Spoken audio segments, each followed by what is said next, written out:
Sziasztok, ez itt a Tantus Magic, és ez pedig itt az első éles videóm a bemutatkozó videón kívül. Ebben a videóban már tanulni is fogunk valamit, mégpedig egy kártyatrükköt, és ennek a kártyatrükknek a magyarázatát el is fogom mondani még ebben a videóban, tekintve, hogy ez az első videó.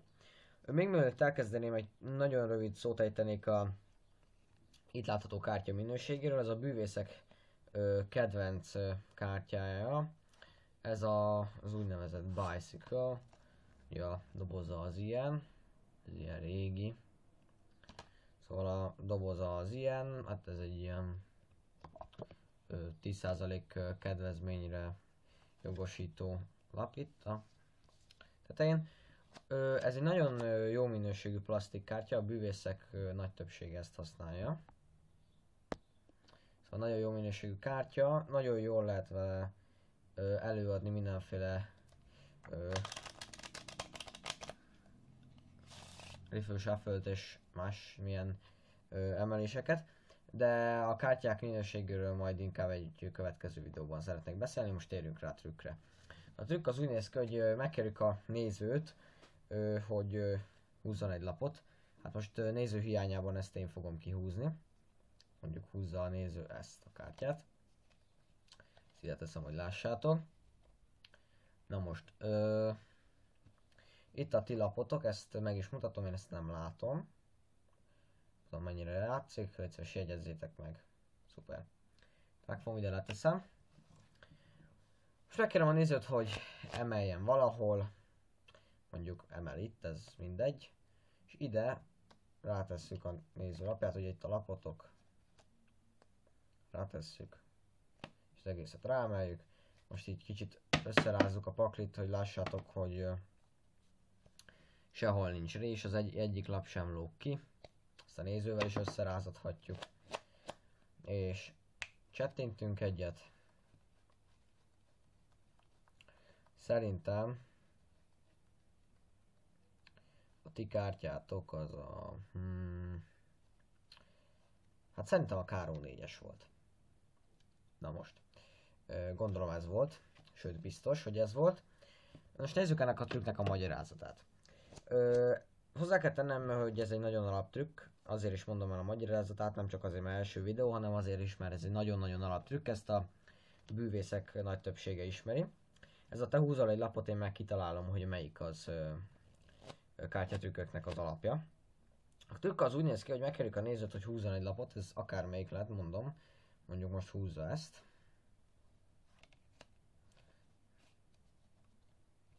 Most húzza azt mondja, a kör 3-ast, ezt most én is megnéztem, a kör 3-ast húzta ugye a néző. De persze ezt a bűvész tényleg nem nézi meg. Letesszük egy jól látható helyre a kártyáját. Tehát megkérjük, hogy keverje meg a paklit, de nem feltétlenül kell, hogy megkeverje, ez tök mindegy. Mindegy, ez a lényeg, hogy utána felveszünk ezt a paklit, és lopva megnézzük az alsó lapot. Ami jelen esetben a treff 6-os. Na most, ha ez már nagyon jól megy nektek, ismeritek jól a kártyák formáját, számát, stb. Akkor, hogyha emeltek akárhol, és csak egy pillanatra, tényleg csak egy nagyon kicsi időre rápillantatok, akkor én már például tudom is, hogy ez egy pick 9. Szóval elég nagyon rövid idő, csak így igazán megfordítjátok így a paklit, és akkor látjátok, hogy most a pick 9 van alul. Megkérditek a nézőt, hogy emeljen valahol, mondjuk emel itt. És amit fölülről leemelt, annak a tetejére teszitek az ő lapját. Itt van. És a maradékot pedig ráteszitek. Na most ebből következik az, hogy a néző lapjára fog kerülni a pick 9-es.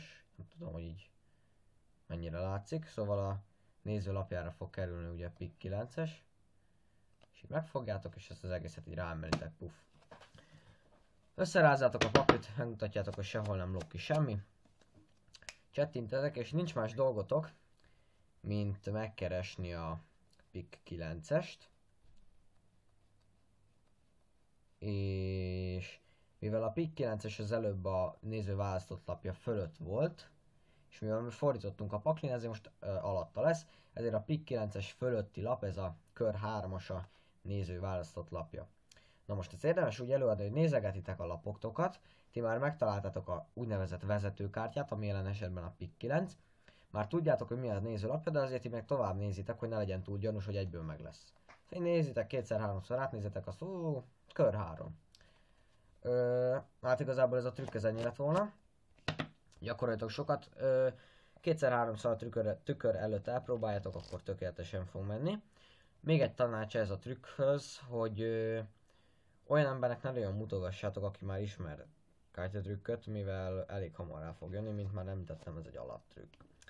Na, gyakoroljatok sokat, ez volt a Tantus Magic, és köszönöm szépen, hogy megnéztétek ezt a videót. Iratkozzatok fel és lájkoljatok, jönnek a videók, sziasztok!